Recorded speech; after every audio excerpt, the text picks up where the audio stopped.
Kalau misalnya mendengar kata filsafat, sebenarnya apa sih yang ada di benak kalian?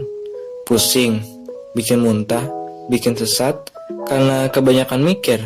Dan masih banyak mungkin persepsi salah mengenai filsafat.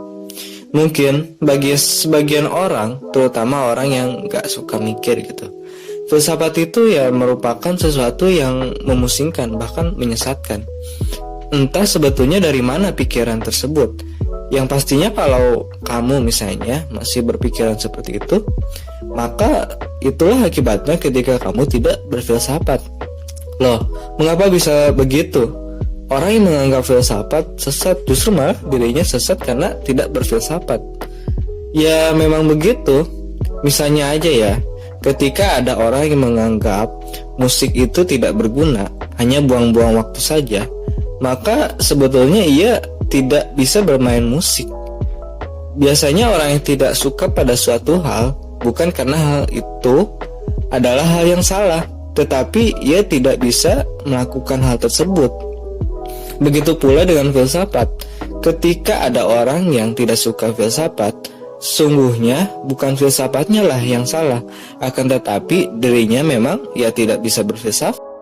Coba saja jika paham filsafat, maka persepsi dalam memahami filsafat pun juga akan berubah pastinya.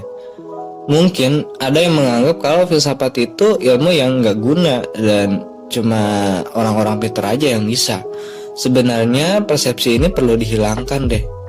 Sebab filsafat itu ya untuk semua orang yang masih punya otak gitu. Selama kamu masih bisa berpikir, sebetulnya kamu bisa berfilsafat gitu. Berfilsafat sebetulnya nggak perlu ribet-ribet mikirin hal-hal gaib atau hal-hal yang abstrak yang nggak jelas gitu.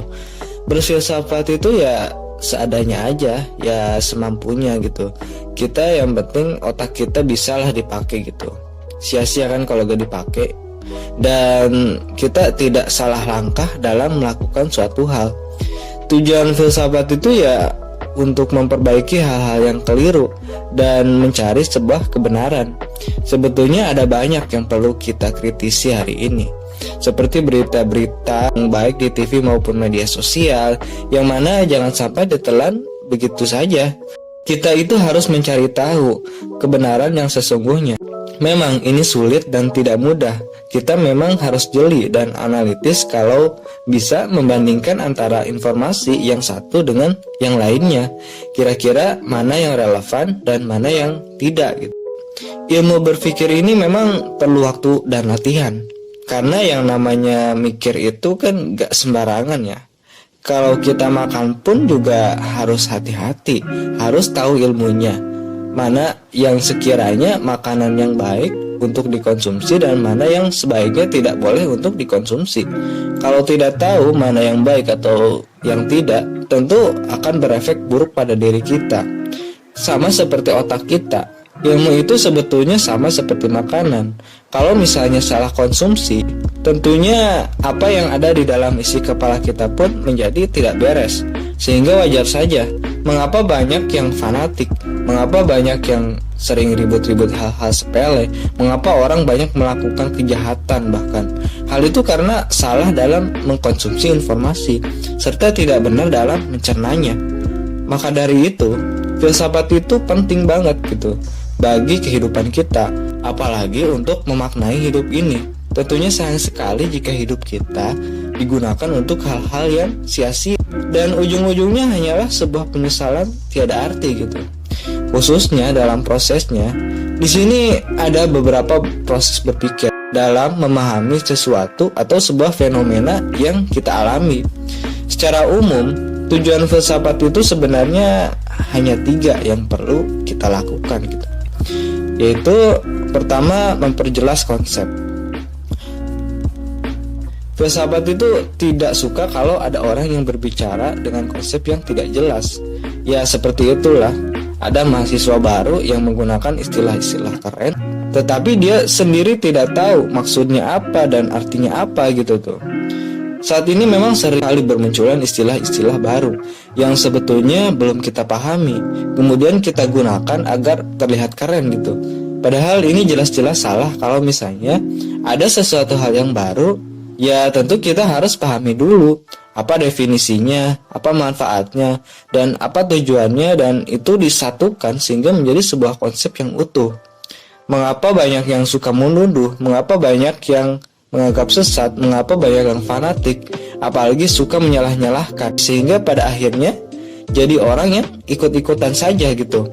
Misalnya kita sedang sakit, lalu kita tidak tahu sakitnya apa, sehingga kita sembarang saja minum obat. Yang penting minum obat ya udah sembuh gitu. Menganggap bahwa semua obat bisa menyembuhkan, padahal ini pemahaman yang keliru. Bukannya sembuh, justru malah semakin parah. Orang yang gak paham konsep obat, akibatnya ya seperti itu, dimana penanganannya justru tidak tepat dan ceroboh. Begitu juga dalam kehidupan kita, apapun tentu kita harus tahu konsepannya seperti apa, agar kita tidak salah paham dan salah langkah. Maka untuk menghindari hal tersebut tentu harus banyak membaca dan banyak berdiskusi dengan yang paham dan yang ahlinya gitu. Kedua, menyusun argumen. Kalau ini biasanya bertanya mengenai mengapa gitu. Mengapa itu biasanya jawabannya ya pasti alasan gitu. Mengapa kuliah, mengapa sekolah, mengapa makan, dan seterusnya. Untuk itu yang lebih bertanggung jawab, maka sering-seringlah bertanya gitu. Termasuk mengapa kita harus beragama. Tentu kita harus punya argumen. Jangan-jangan kita beragama hanya sekedar ikut-ikutan saja. Tentu kita pernah mendengar kalau ibadah itu harus ada ilmunya. Karena kalau tidak ada ilmunya, ibadah yang kita lakukan akan sia-sia saja gitu. Ini juga berarti bahwa ibadah pun juga harus punya ilmunya, yakni untuk membuat alasan atau argumentasi mengapa saya harus beribadah. Semakin banyak ilmunya, tentu semakin kuat argumennya. Semakin kuat argumennya, maka semakin baik pula ibadah yang dilakukan. Tidak hanya ibadah saja, tetapi apapun yang kita lakukan tentu harus ada ilmunya dan harus ada argumentasinya, agar apa yang kita lakukan ya tidak asal saja melakukannya gitu. Yang ketiga adalah kritisasi.